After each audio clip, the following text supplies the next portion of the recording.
That was good. I like that one a lot. Welcome back, everyone.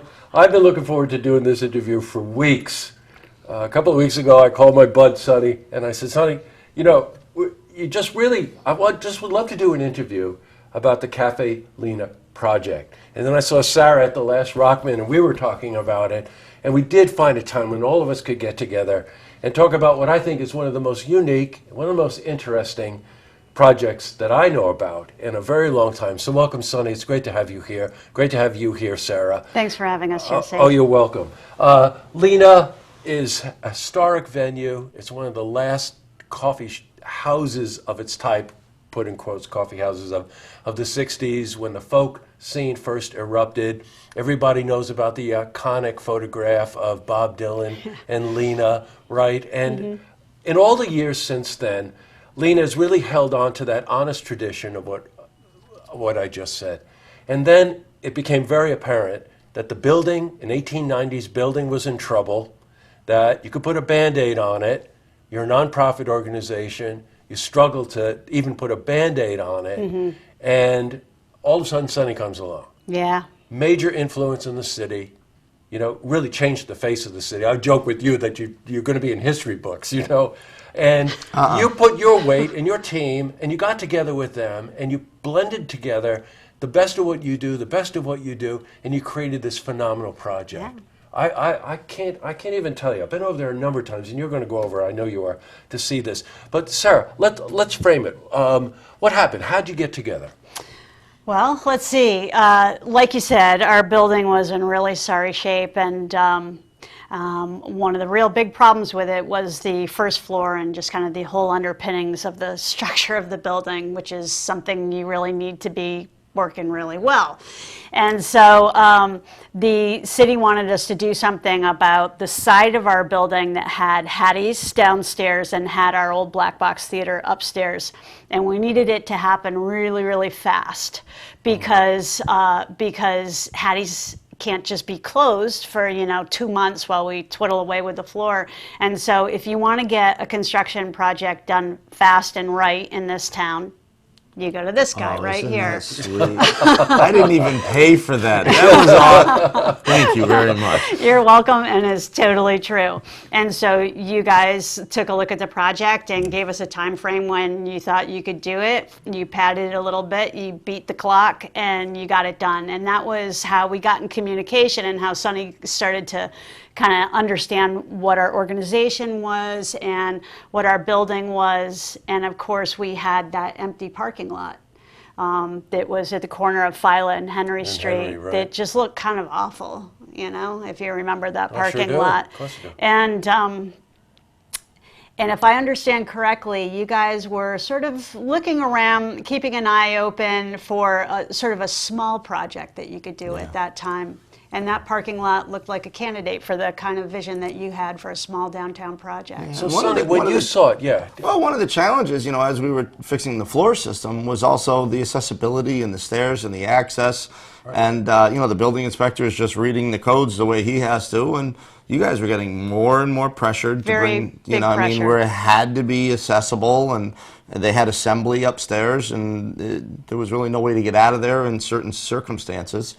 So we were looking for a small project. They had a building that didn't have vertical accessibility done to it. Right. And the project was so small it would be expensive for an elevator over here and expensive for an elevator over there. And we said, divide by 2. Yeah. So we kind of created this shared corridor that's actually music themed and has a lot of history in it.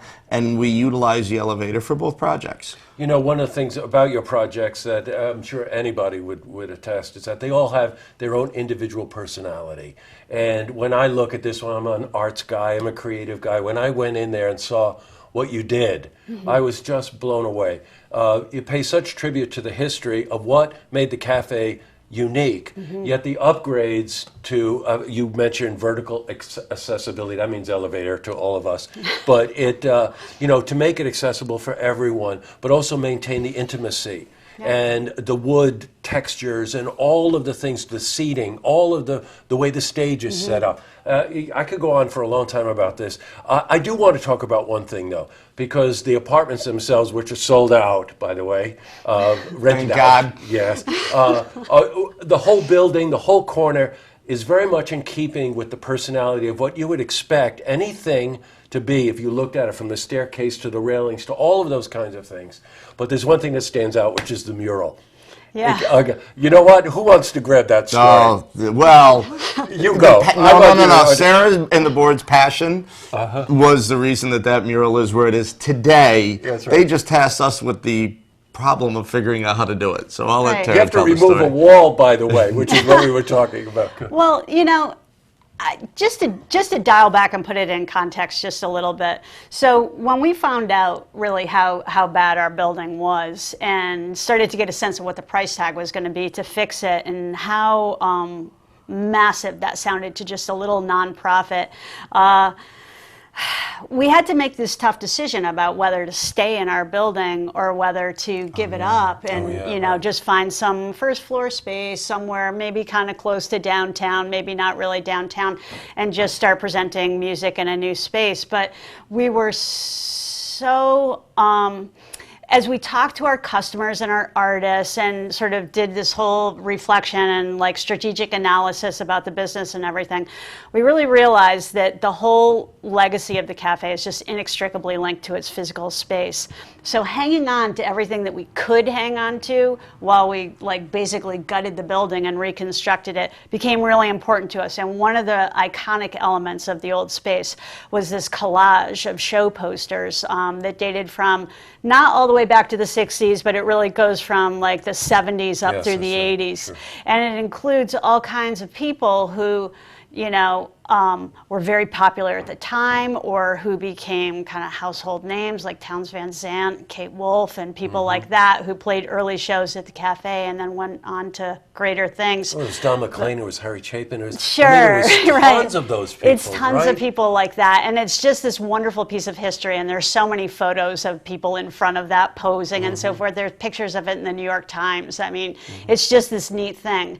And so but it was on a wall that had to die. It was on a wall that was holding up stuff. You just don't take that poster off the wall. Right. So how did you get the wall off of there? This is exactly how you think. Sawzall, exactly. yeah. And the whole wall had to be literally removed from the building, hold everything up. We went and staged the wall at one of our warehouses because at the time we really didn't know where it fit back in, but we knew that we had to keep it as a piece. So you stored it in a warehouse and then really decided to do what you wound up doing with it, which was actually to... So we have this picture of it driving away on a flatbed truck, and then we have pictures of it coming back about 10 months later. And the idea that Bonacio and our architect came up with was to take this very large wall collage and divide it into 4 sections and mount it in these really nice kind of contemporary looking black wood frame boxes with plexiglass over it. So suddenly you have this piece of history that's now really protected, and it's kind of honored in a way. It looks more like a museum exhibit. So it's preserved and protected and shown to be a relic of an era. And so there it is up on the walls in the new atrium entrance that was created, and it's a great focal point, and people still love to look at it. And what it really did, it showed the collaboration here between someone who's involved in construction, someone who's involved in developing our city, and someone who's involved in the arts.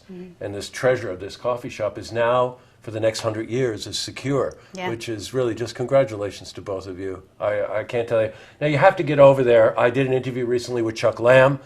We've got the jazz series on the first Tuesday of every month, and we've got the Rockman Record Club, my favorite. Record Club. And that's over there all the time. But please, get online, take a look at what Caffe Lena is doing, and get over there and see what the renovation, how it turned out, and also then enjoy the performances that you're doing, because they're talking about getting involved with community nights, connecting artists with other members of the community. They're talking about doing some theater over there. So now that the building is secure, thanks to you, you're off and running. So great, thanks for taking the time to come in. both of you. And now you know why I couldn't wait to do this interview. Thanks for giving us the chance to talk about it. You're welcome. Great to see you, sir. Thank you. To see this interview again, you can head to our website, looktvonline.com.